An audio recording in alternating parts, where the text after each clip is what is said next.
All right, guys, welcome to the video here to go over the mid-unit quiz review that I gave you in class today. If you're somebody that doesn't want to watch a video, just want to check your answers, you totally can. Just fast forward through and see what it all looks like. Um, so for the first skill, you have to be able to solve by factoring.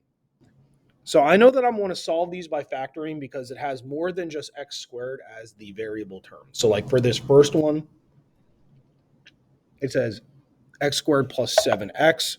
So I know I can't solve for x squared like I did in lesson number 8. So to factor this, I'm going to start by multiplying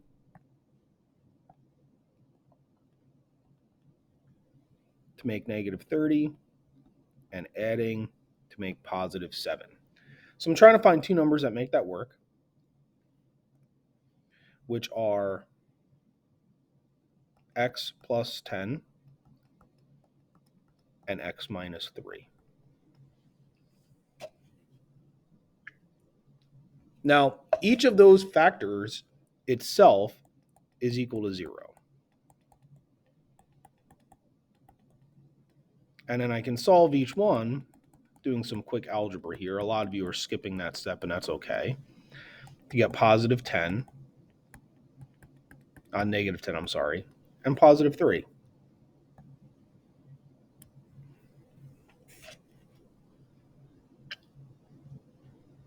For the next one, again, I know I have to factor here because I see that 3x term. But to be able to factor, I have to be equal to 0 first. So I'm going to move the x squared and the 2. If I do that, I'm going to get 1x squared minus 3x minus 10. And again, I'm asking myself what multiplies to make negative 10, adds to make negative 3, which would be negative 5 and positive 2. Each of these can be equal to 0. And I can solve to get 5 and negative 2 as my answers. Number 3 is similar to number 2, where we have to get it equal to 0 first. So I'd subtract 3x and subtract 15. And I'm going to get an equation of x squared plus 10x minus 75 equals 0. And we're trying to figure out what can possibly multiply together to make 75, but add together to make 10. All right, so it multiplies to make negative 75, but adds to make 10. If you use your calculator there, you're going to get positive 15 and negative 5.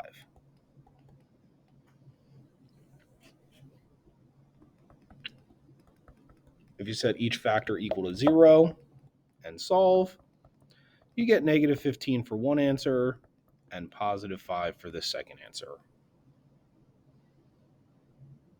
All right, moving on. Quadratic word problems. I will be honest with you. I know we did a lot of different word problems.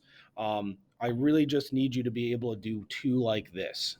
Okay, I'm not going to really go crazy over that kind of stuff. So we just have to be able to do two like this. Why is that not deleting? Anywho, we'll just leave it. Okay, so the rectangle. So if I have a rectangle, it says the length is 8 less than the width. So I don't know anything about the width. So that's my variable. Less than, remember, alternate. So it's going to be width minus 8.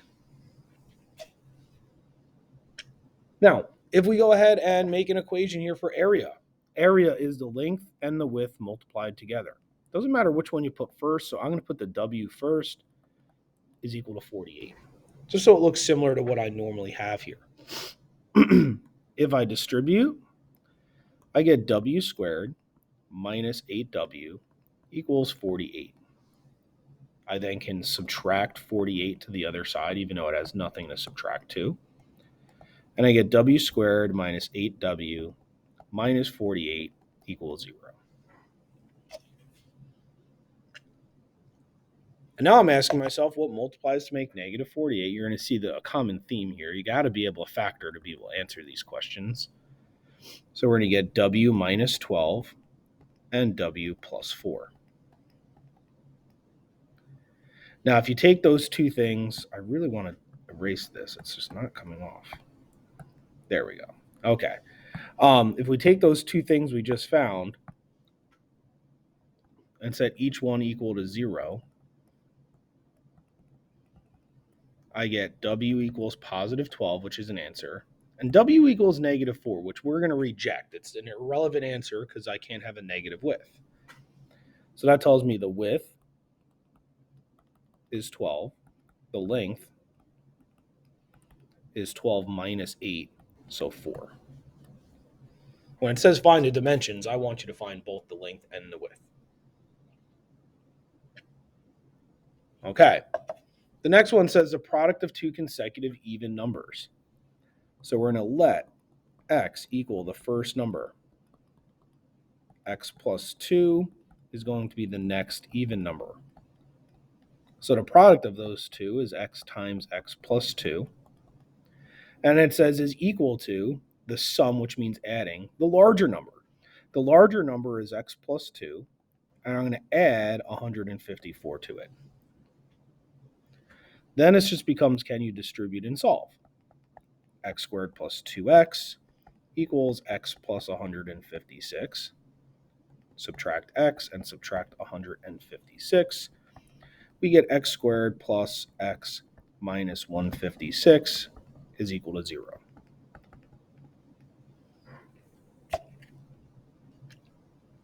And then you have to figure out what multiplies to make negative 156, but adds to make positive 1.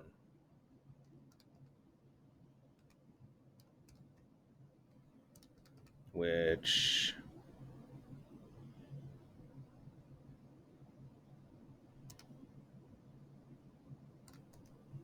is 13 and 12. So I'm going to say x plus 13 and x minus 12. If you solve, you get x equals negative 13, which we reject. Not because it's negative, but because it's not even.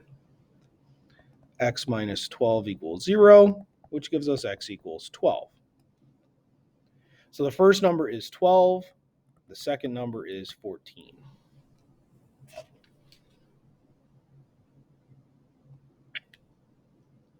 All right, on to all the rules here. Now, I could ask you a lot of different questions about the operations of rational and irrational numbers. I could ask you like some multiple choice questions, like which of the following statements is true or false, that kind of stuff. You just need to kind of know your rules. So when you take a rational number and an irrational number, the sum is always irrational. If you multiply a rational and an irrational number, it is also always irrational.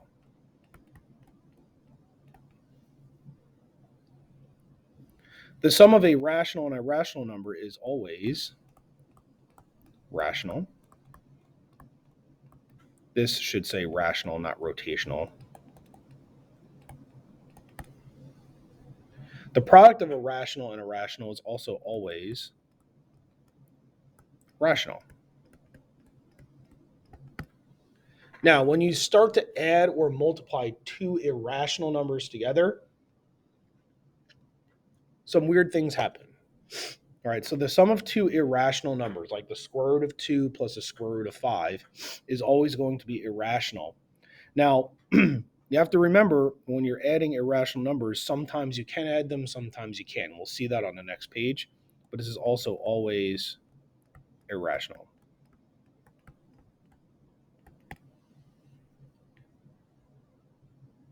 Unless the sum is 0. So for example, if I add the square root of 3 and the square root of negative 3, I get 0 square roots of 3. That is a rational number because 0 times anything is 0. So you have to remember that one key point, that when you add two irrational numbers, it's always irrational unless the sum actually equals 0. Okay. Product. If you multiply two irrational numbers, the product is irrational unless the product is a perfect square. For example, the square root of 2 times the square root of 8. Those are two irrational numbers. When you multiply that, you get the square root of 16, which is a rational number of 4. All right. The next thing we did with these irrational numbers is we learned how to simplify them. Remember, you need to find the perfect square on your list of perfect squares. You should be able to generate this list yourself.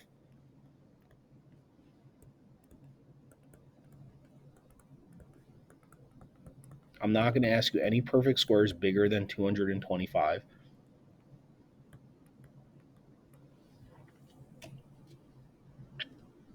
So if I want to figure out what number goes into 180, I'm going to start dividing numbers. So I'm going to do 180 divided by any number smaller than it, and I'm going to keep going until I get 36. 36 times 5 makes 180. The square root of 36 is 6. So this answer is 6 square roots of 5. For 50, the number on my list that goes in is 25. Square root of 25 is 5, so we have 5 square roots of 2. If there's a number in front, it's multiplied to the resulting simplified square root. So I'm just going to simplify the 63 like normal, 9 and 7. Square root of 9 is 3. So this answer is negative 6 square roots of 7.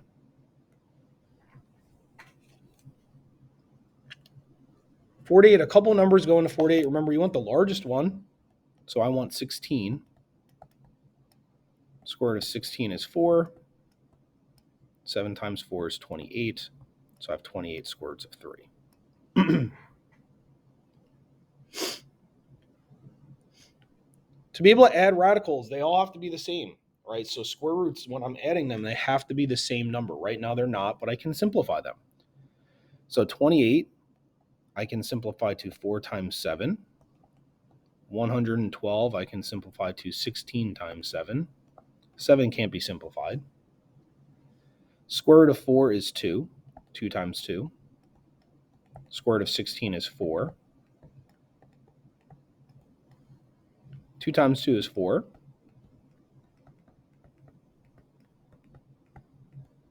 4 plus 4 minus 6 is 2. So I have 2 square roots of 7 as my answer.